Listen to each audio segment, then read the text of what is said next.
Los fugitivos, de Alejo Carpentier.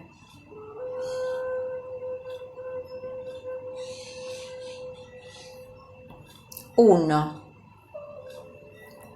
El rastro moría al pie de un árbol.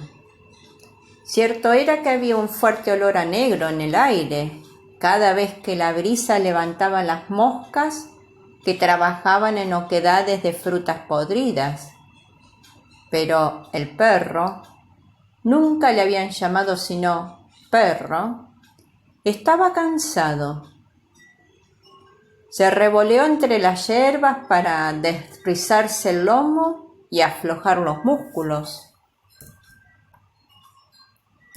Muy lejos los gritos de la cuadrilla se perdían en el atardecer. Seguía oliendo a negro. Tal vez el cimarrón estaba escondido arriba, en alguna parte, ahorcajada sobre una rama, escuchando con los ojos. Sin embargo, perro no pensaba ya en la batida. Había otro olor ahí. En la tierra vestida de bejuqueras que un próximo roce borraría tal vez para siempre, había olor a hembra. Olor que perro se prendía retorciéndose patas arriba, riendo por el colmillo para llevarlo encima y poder alargar una lengua demasiado corta hacia el hueco que separaba sus omóplatos. Las sombras se hacían más húmedas. Perro se volteó, cayendo sobre sus patas. Las campanas del ingenio, volando despacio, le enderezaron las orejas. En el valle la neblina y el humo eran una misma inmovilizada azulosa, sobre la que flotaban cada vez más siluetas, una chimenea de ladrillos, un techo de grandes aleros, la torre de la iglesia y las luces que parecían encenderse en el fondo de un lago. Perro tenía hambre, pero hacia allá había olor a hembra. A veces lo envolvía aún el olor a negro, pero el olor de su propio celo, llamado por el olor de otro celo, se imponía a todos los demás. Las patas traseras de perro se espigaron, haciéndole alargar el cuello. Su vientre se hundía al pie del costillar en el ritmo de un jadeo corto y ansioso. Las frutas demasiado llenas de sol caían aquí y allá con un ruido mojado, esparciendo al ras del suelo efluvios de pulpas tubias. Perro se echó a correr hacia el monte, con la cola gacha, como persiguiendo por la tralla del mayoral, contrariando su propio sentido de orientación, pero olía a hembra. Su hocico seguía una estela sinuosa que a veces volvía sobre sí misma. Abandonada al sendero, se intensificaba en las espinas de un aromo, se perdía en las hojas demasiado agriadas por la fermentación y renacía con inesperada fuerza sobre un poco de tierra, recién barrida por una cola. De pronto, perro se desvió de la pista invisible, del hilo que se torcía y retorcía para arrojarse sobre un hurón. Con dos sacudidas que sonaron a castañuela de un guante, le quebró la columna vertebral, arrojándolo contra un tronco. Pero se detuvo de súbito, dejando una pata en suspenso. Unos ladridos muy lejanos descendían de la montaña. No eran los de la jauría del ingeniero. El acento era distinto, mucho más áspero y desgarrado, salido del fondo del gaznate, enroquecido por fauces potentes. En alguna parte se libraba una batalla de machos que no llevaban, como perro, un collar con púas de cobre con una placa numerada. Ante esas voces desconocidas, mucho más alobunadas que todo lo que hasta entonces había oído, Perro tuvo miedo. Echó a correr en sentido inverso, hasta que las plantas se pintaron de luna. Ya no olía a hembra, olía a negro. Y ahí estaba el negro, en efecto, con su calzón rayado, boca abajo dormido. Perro estuvo por alzarse sobre él siguiendo una consigna lanzada de madrugada, en medio de un gran revuelo de látigos, allá donde había calderos y literas de paja. Pero arriba, no se sabía dónde, proseguía la pelea de los machos. Al lado del cimarrón quedaban huesos de costillas roídas. Perro se acercó lentamente con las orejas desconfiadas, decidido a arrebatar a las hormigas algún sabor de carne. Además, aquellos otros perros de un ladrar tan feroz lo asustaban. Más valía permanecer por ahora al lado del hombre y escuchar. El viento del sur, sin embargo, acababa por llevarse la amenaza. Perro dio 3 vueltas sobre sí mismo y se ovilló rendido. Sus patas corrieron un sueño malo. Al alba, Cimarrón le echó un brazo por encima, con gesto de quien ha dormido mucho con mujeres. Perro se arrimó a su pecho, buscando calor. Ambos seguían en plena fuga, con los nervios entremecidos por una misma pesadilla. Y una araña, que había descendido para ver mejor, recogió el hilo y se perdió en la copa del almendro, cuyas hojas comenzaban a salir de la noche. 2. Por hábito, Cimarrón y Perro se despertaron cuando sonó la campana del ingenio. La revelación de que habían dormido juntos, cuerpo con cuerpo, los enderezó de un salto. Después de adosarse a 2 troncos, se miraron largamente. Perro ofreciéndose a tomar dueño. El negro, ansioso de recuperar alguna amistad. El valle se desesperaba.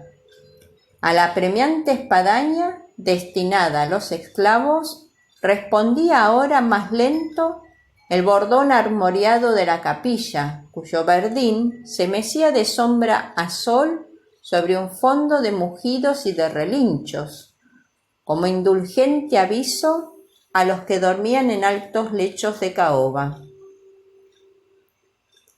Los gallos rondaban a las gallinas para cubrirlas temprano, en espera de que el meñique de la mayorala se cerciorase de la presencia de huevos aún sin poner. Un pavo real hacía la rueda sobre la casa vivienda, encendiéndose con un grito en cada vuelta y revuelta.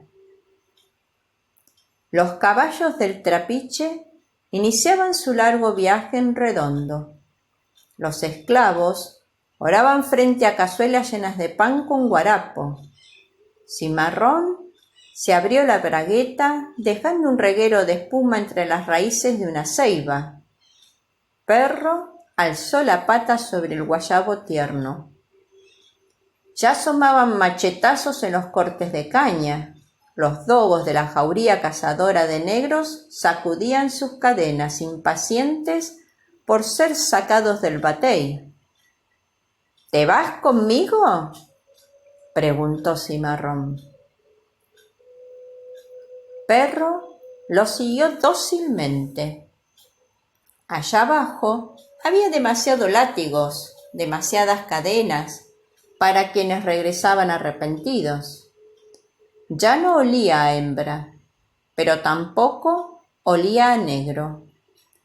Ahora Perro estaba mucho más atento al olor a blanco, olor a peligro, porque el mayoral olía a blanco, a pesar del almidón planchado de sus guayaberas y del betún acre de sus polainas de piel de cerdo. Era el mismo olor de las señoritas de la casa, a pesar del perfume que despedían sus encajes. El olor del cura, a pesar del tufo de cera derretida y el incienso que hacían tan desagradable la sombra, tan fresca sin embargo, de la capilla. El mismo que llevaba a la organista encima, a pesar de que los fuelles del armonio le hubieran echado tantos y tantos soplos de fieltro apolillado. Había que huir ahora del olor a blanco. Perro había cambiado de bando. 3. En los primeros días, Perro y Cimarrón echaron de menos la seguridad del condumio. Perro recordaba los huesos vaciados por cubos en el bate al caer la tarde. Cimarrón añoraba el congrí, traído en cubos a los barracones después del toque de oración o cuando se guardaban los tambores del domingo. Por ello, después de dormir demasiado en las mañanas, sin campanas ni patadas, se habituaron a ponerse a la caza desde el alba. Perro olfateaba una jutía oculta entre las hojas de un cedro. Cimarrón la tumbaba a pedradas. El día en que se daba con el rastro con un cochino jíbaro, había para horas y horas, hasta que la bestia, desgarradas las orejas, aturdida por tantos ladridos, pero acometiendo aún, era acorralada al pie de una peña y derribado a garrotazos. Poco a poco Perro y Cimarrón olvidaron los tiempos en que habían comido con regularidad. Se devoraba lo que se agarraba, de una vez engullendo lo más posible, a sabiendas de que mañana podría llover y que el agua de arriba correría entre las peñas para alfombrar mejor el fondo del valle. Por suerte, Perro sabía comer frutas. Cuando Cimarrón daba con un árbol de mango o de mamey, Perro también se pintaba el hocico de amarillo o de rojo.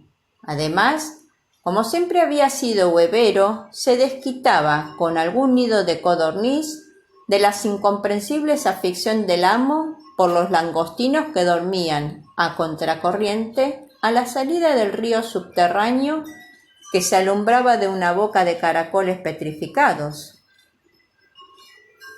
Vivían en una caverna, bien oculta por una cortina de lechos arborescentes. Las estalactitas lloraban isócranamente, llenando las sombras frías de un ruido de relojes. Un día Perro comenzó a escarbar al pie de una de las paredes. Pronto, sus dientes sacaron un fémur y unas costillas tan antiguas que ya no tenían sabor, rompiéndose sobre la lengua con desabrimiento del polvo amasado. Luego llevó a Cimarrón, que se tallaba un cinto de piel de majá, un cráneo humano, a pesar de que quedasen en el hoyo restos de alfarería y unos rascadores de piedra que hubieran podido aprovecharse. Cimarrón, aterrorizado por la presencia de muertos en su casa, abandonó la caverna esa misma tarde, mascullando oraciones sin pensar en la lluvia. Ambos durmieron entre raíces y semillas envueltos en un mismo olor a perro mojado. Al amanecer, buscaron una cueva de chicho más bajo, donde el hombre tuvo que entrar a 4 patas. Allí al menos no había huesos de aquellos que para nada servían y solo podían traer riñeques y apariciones de cosas malas. Al no haber sabido debatir hace mucho tiempo, ambos empezaron a aventurarse hacia el camino.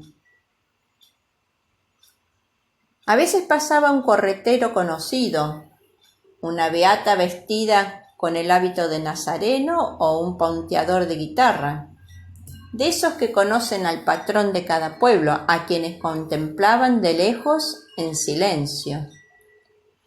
Era indudable que Cimarrón esperaba algo.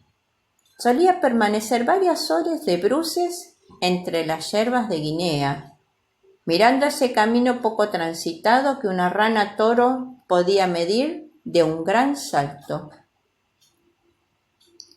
Perro se distraía en esas esperas, dispersando enjambres de mariposas blancas o intentando, a brincos, la imposible caza de un zumzum vestido de lentejuelas.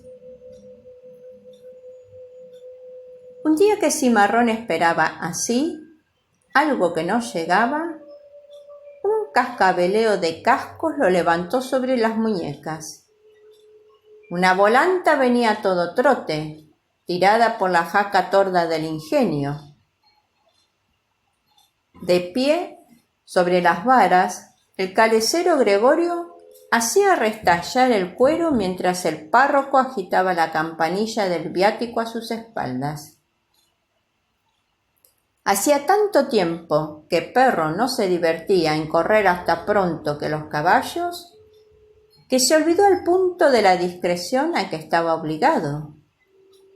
Bajó la cuesta a las 4 patas espigado, azul bajo el sol, alcanzó el coche y se dio a ladrar por los corvejones de la jaca, a la derecha, a la izquierda, delante, pasando y volviendo a pasar, enseñando los dientes al calecero y al sacerdote. La jaca se abrió a galopar por lo alto, sacudiendo las anteojeras y tirando del bocado. De pronto quebró una vara, arrancando el tiro. Luego de aspaventarse como peleles el párroco y el calecero, se fueron de cabeza contra el puentecillo de piedra. El polvo se tiñó de sangre. Cimarrón llegó corriendo. Blandía un bejuco para socar al perro, que ya se arrastraba pidiendo perdón. Pero el negro detuvo el gesto, sorprendido por la idea de que no todo era malo en aquel percance. Se apoderó de la estola y de las ropas del cura, de la chaqueta y de las altas botas del calecero. En bolsillos y bolsillos había casi 5 duros. Además, la campanilla de plata. Los ladrones regresaron al monte. Aquella noche, arropado en la sotana, Cimarrón se dio a soñar con placeres olvidados. Recordó los quinqués llenos de insectos muertos, que tan tarde ardían en las últimas casas del pueblo, allí donde, por 2 veces, lo habían dejado, tras pedir el aguinaldo de Reyes, gastárselo como mejor le pareciere. El negro, desde luego, había optado por las mujeres. 4. La primavera los agarró a los 2 al amanecer. Perro despertó con una tirantez insoportable entre las patas traseras y una mala expresión en los ojos. Jadeaba sin tener calor, alargando entre los colmillos una lengua que tenía filosas blanduras de lapa. Cimarrón hablaba solo. Ambos estaban de pésimo genio. Sin pensar en la casa, fueron temprano hacia el camino. Perro corría desordenadamente, buscando en vano un olor rastreable. Mataba insectos que siempre lo habían asqueado por el placer de destruir. Desgranaba espigas entre sus dientes, arrancaba arbustos tiernos. Acabó de exasperarse cuando un sapo le escupió a los ojos. Cimarrón esperaba como nunca había esperado. Pero aquel día nadie pasó por el camino. Al caer la noche, cuando los primeros murciélagos volaron como pedradas sobre el campo, Cimarrón echó a andar lentamente hacia el caserío del ingenio.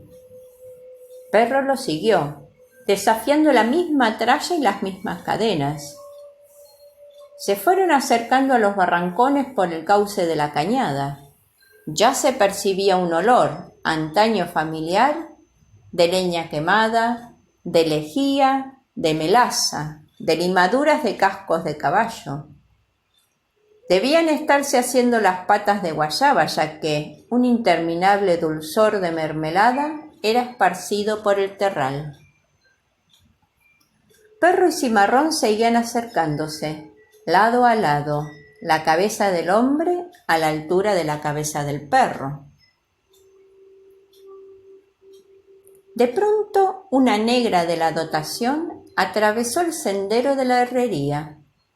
Cimarrón se arrojó sobre ella, derribándola entre las albahacas. Una ancha mano ahogó los gritos. Perro avanzó, solo, hasta el lindero del batey. La perra inglesa adquirida por don Mancial en una exposición de París estaba allí. Hubo un intento de fuga. Perro le cortó el camino, erizado de la cola a la cabeza. Su olor a macho era tan envolvente que la inglesa olvidó que la habían bañado horas antes con jabón de Castilla. Cuando Perro regresó a la caverna, clareaba. Cimarrón dormía, arrebozado en la sótana del párraco. Allá abajo, en el río, dos manatíes retozaban entre los juncos, enturbiando la corriente con sus saltos que abrían nubes de espuma entre los linos.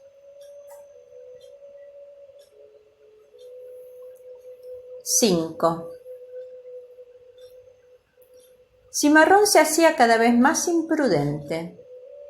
Rondaba ahora en torno a los caseríos, acechando a cualquier hora una lavandera solitaria o una santera que buscaba culantrillo, retamas o pitahayas para algún despojo.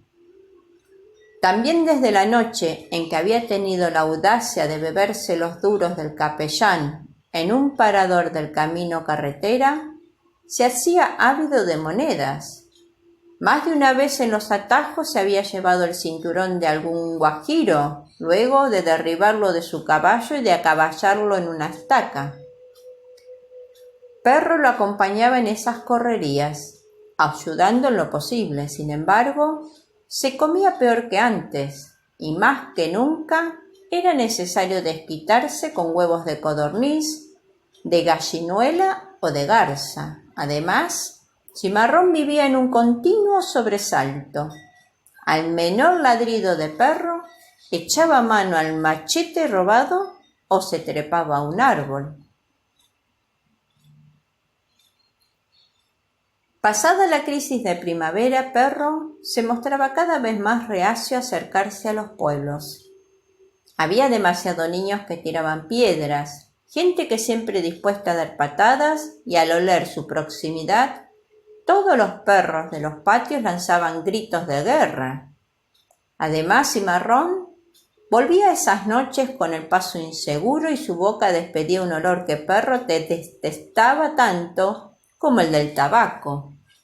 Por ello, cuando el amo entraba en su casa mal alumbrada, Perro lo esperaba a una distancia prudente. Así se fue viviendo hasta que la noche en que Cimarrón se encerró demasiado tiempo en el cuarto de una mondonguera.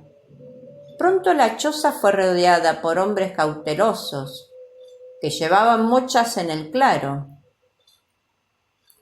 Al poco rato Cimarrón fue sacado a la calle, desnudo, dando tremendos alaridos.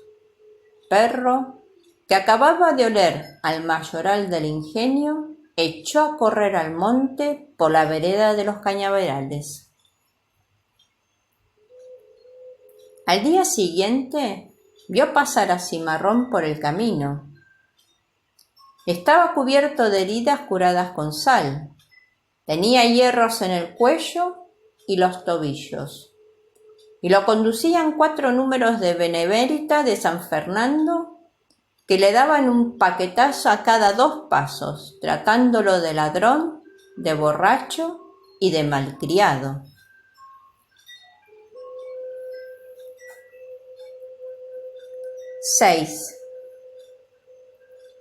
Sentado sobre una cornisa rocosa que dominaba el valle, Perro aullaba a la luna.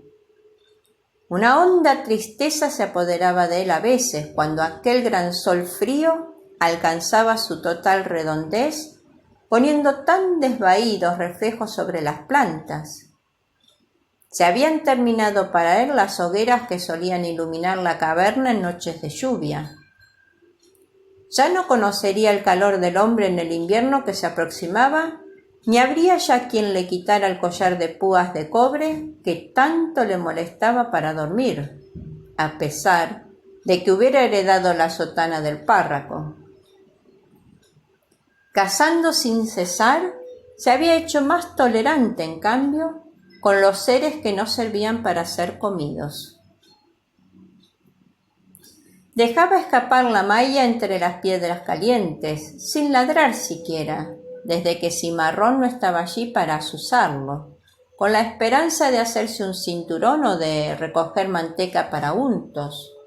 Además, el olor de las serpientes lo asqueaba. Cuando había agarrado alguna por la cola, era en virtud de esas obligaciones a que todo ser que depende de alguien se ve constreñido. Tampoco, salvo en casos de hambres extremas, podía atreverse ya con el cochino jíbaro. Se contentaba ahora con aves de agua, hurones, ratas y una que otra gallina escapada de los corrales aldeanos. Sin embargo, el ingenio estaba olvidado. Su campana había perdido todo sentido. Perro buscaba ahora el amparo de mogotos, casi irascibles al hombre, viviendo en un mundo de dragones que el viento mecía con ruidos de albarca nueva, de orquídeas, de bejucos lombriz, donde se arrastraban lagartos verdes, de orejeras blancas, de esos que tan mal saben y que por lo mismo permanecen donde están. Había enflaquecido. Sobre sus costillares marcados en hueco, la lana apresaba guisados que ya no le tenían espinas.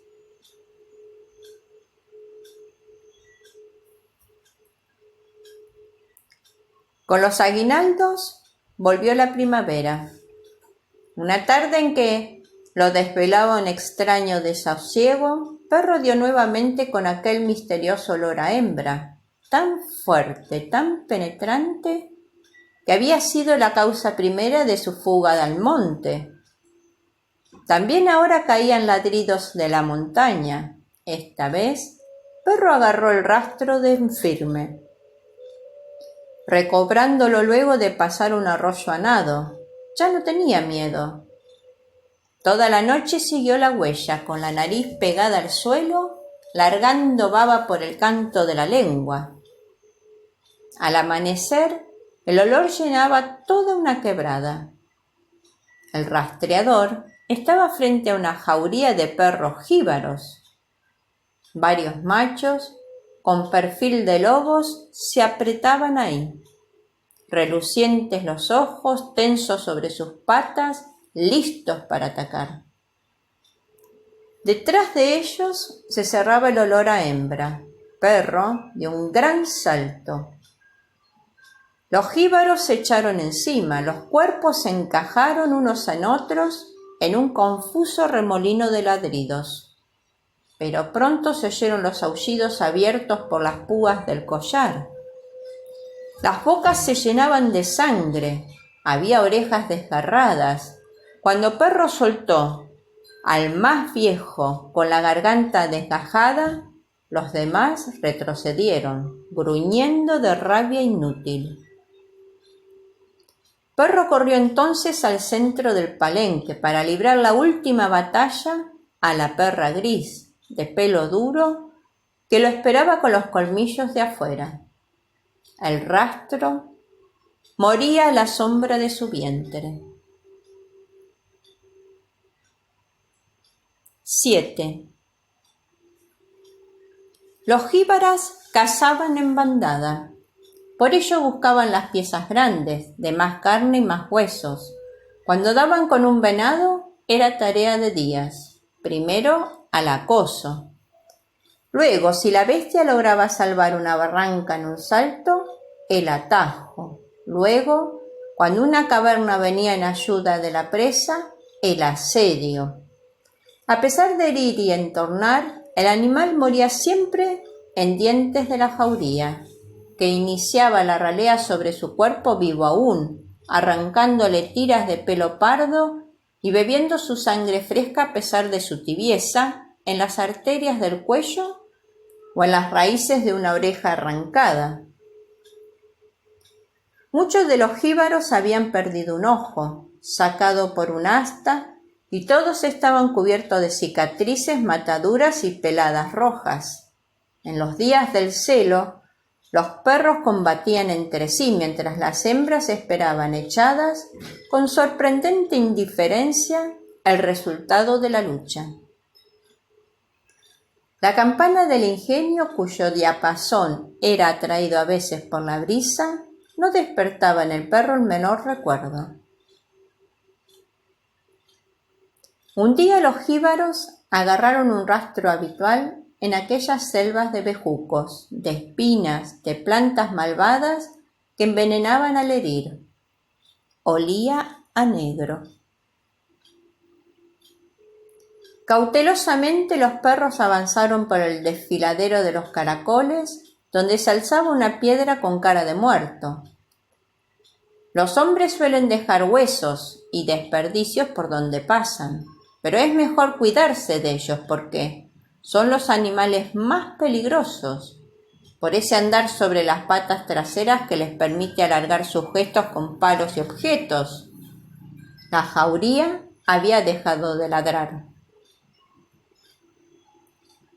De pronto, el hombre apareció. Olía a negro. Unas cadenas rotas que le colgaban de las muñecas ritmaban su paso. Otros eslabones más gruesos sonaban bajo los flecos de su pantalón rayado. Perro reconoció a Cimarrón. ¡Perro!, alborozó el negro. ¡Perro! Perro se acercó lentamente. Le olió los pies, aunque sin dejarse tocar. Daba vueltas en torno a él, moviendo la cola. Cuando era llamado, huía, y cuando no era llamado, parecía buscar aquel sonido de voz humana que había entendido un poco en otros tiempos, pero que ahora le sonaba tan raro, tan peligrosamente evocador de obediencias. Al fin, Cimarrón dio un paso, adelantando una mano blanda hacia su cabeza. Perro lanzó un extraño grito, mezcla de ladrido sordo y de aullido, y saltó al cuello del negro. Había recordado de súbito una vieja consigna del mayoral del ingenio, el día que un esclavo huía al monte.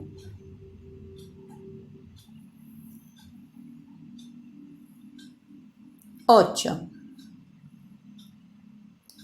Como no olía a hembra y los tiempos eran apacibles, los jíbaros durmieron hasta el hartazgo durante 2 días. Arriba las auras pesaban sobre las ramas, esperando que la jauría se marchara sin concluir el trabajo.